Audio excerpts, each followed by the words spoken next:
Assalamualaikum warahmatullahi wabarakatuh anak-anak. Gimana kabarnya hari ini? Semoga kita semua selalu diberikan kesehatan ya.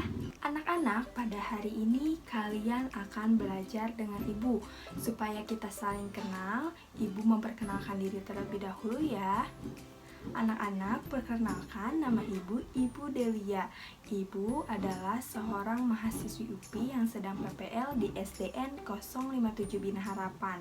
Anak-anak ibu yang soleh dan soleha, sebelum kita memulai pembelajaran, kita berdoa terlebih dahulu ya.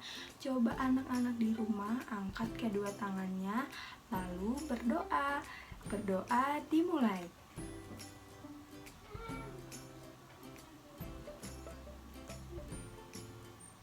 Berdoa dicukupkan. Anak-anak, meskipun kita belajar secara berjauhan, tetapi kita harus tetap semangat ya belajarnya. Lalu ibu titip pesan, karena kita sedang di masa pandemi COVID-19, kita harus tetap mematuhi protokol kesehatan, yaitu dengan memakai masker, menjaga jarak, selalu mencuci tangan, dan menjauhi kerumunan. Nah, sekarang anak-anak di rumah coba persiapkan alat tulisnya.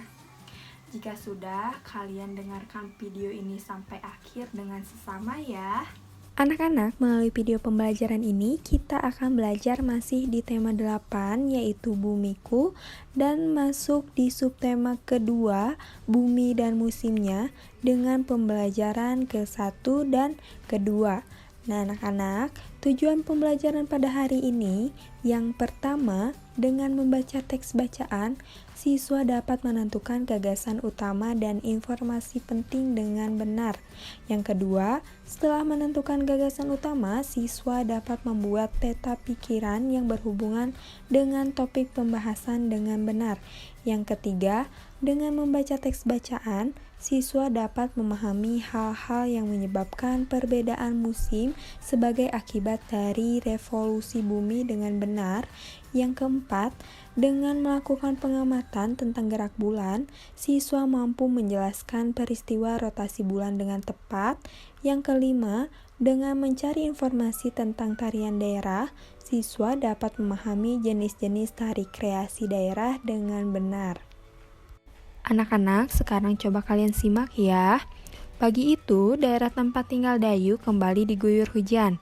Hujan turun tak henti-hentinya, hampir 2 hari lamanya. Saat Dayu menonton televisi, dilihatnya berita mengenai beberapa daerah yang terkena bencana banjir. Banjir merupakan peristiwa alam yang sering terjadi ketika musim hujan tiba. Dayu ingin mengetahui lebih jauh mengenai bencana banjir. Nah, sekarang coba kita simak kembali teks bacaan mengenai banjir. Coba anak-anak di rumah baca teks berikut ya.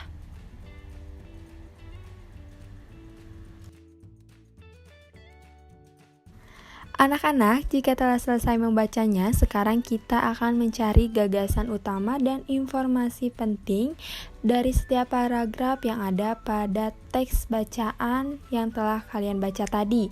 Nah, namun sebelum itu, Ibu akan mengingatkan, apa sih itu gagasan utama? Gagasan utama itu disebut juga dengan ide utama atau inti dari sebuah paragraf. Nah, gagasan utama biasanya ditemukan di awal, di tengah, atau di akhir paragraf. Lalu anak-anak, biasanya teks yang panjang atau teks yang terdiri dari beberapa paragraf, biasanya itu teks tersebut disusun dari gagasan utama dan gagasan pendukung. Nah, setiap paragraf memiliki satu gagasan utama yang merupakan inti dari pesan yang akan disampaikan. Nah, jadi dari beberapa gagasan utama tersebut dapat dijadikan dasar untuk menemukan pokok pikiran dari suatu teks bacaan. Nah, oleh sebab itu, jika anak-anak ingin mencari pokok pikiran dari suatu teks bacaan, maka temukan terlebih dahulu gagasan utama dari setiap paragrafnya. Nah, sekarang coba kita akan mencari gagasan utama dan informasi penting dari setiap paragraf yang ada pada teks bacaan yang telah kalian baca tadi. Dimulai dari paragraf 1. Coba kalian tentukan gagasan utama dan informasi penting dari paragraf 1 ini.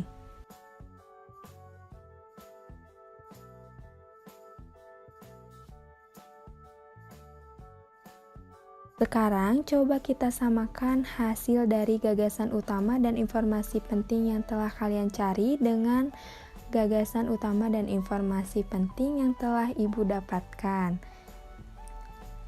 Nah, gagasan utama dari paragraf 1 yaitu penyebab banjir, sedangkan informasi pentingnya ada memasuki musim hujan dan curah hujan mengalami peningkatan.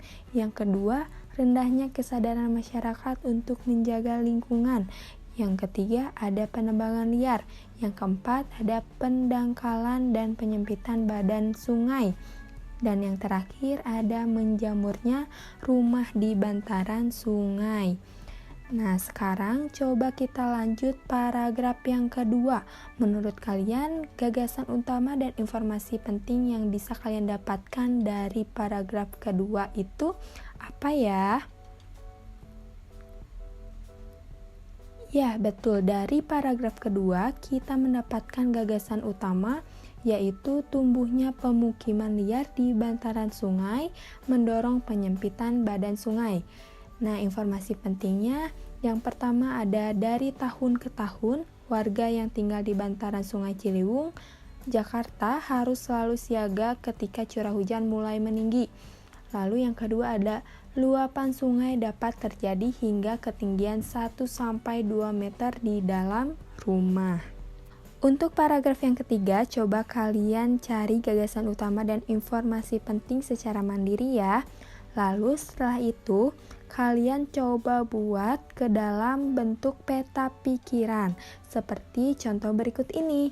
Nah, dalam contoh berikut ini maksudnya terdiri dari 3 paragraf ya, karena dalam teks bacaan yang telah kalian baca tadi, terdapat 3 paragraf dalam bacaannya. Nah, nanti kalian buat peta pikiran yang isinya itu terdapat gagasan utama dan informasi penting dari setiap paragraf. Sekarang coba kalian simak kembali ya. Pernahkah kamu bertanya mengapa di negara kita hanya ada musim hujan dan kemarau? Mengapa tidak seperti negara-negara di belahan bumi utara atau selatan yang memiliki 4 musim? Untuk memahami lebih lanjut, ayo kita pelajari. Anak-anak, supaya kalian memahami mengenai penyebab perbedaan musim di dunia, coba kalian simak teks bacaan berikut yang berjudul Ada 2, ada 4. Ibu akan bacakan ya. Mungkin kamu pernah bertanya-tanya di dalam hati, mengapa di Indonesia hanya ada musim hujan dan musim kemarau? Tidak seperti negara-negara subtropis yang memiliki 4 musim. Keempat musim di negara-negara subtropis tersebut adalah musim dingin, semi, gugur, dan musim panas. Pada musim dingin, tanah diselimuti salju seputih kapas. Pada musim semi, bunga-bunga bermekaran dengan indahnya. Saat musim gugur, daun-daun berwarna coklat keemasan kemudian berguguran dari batangnya. Ada pula musim panas, saat jangka waktu siang hari berlangsung sangat lama dari malam hari, bahkan dapat berlangsung hanya selama 4-5 jam saja.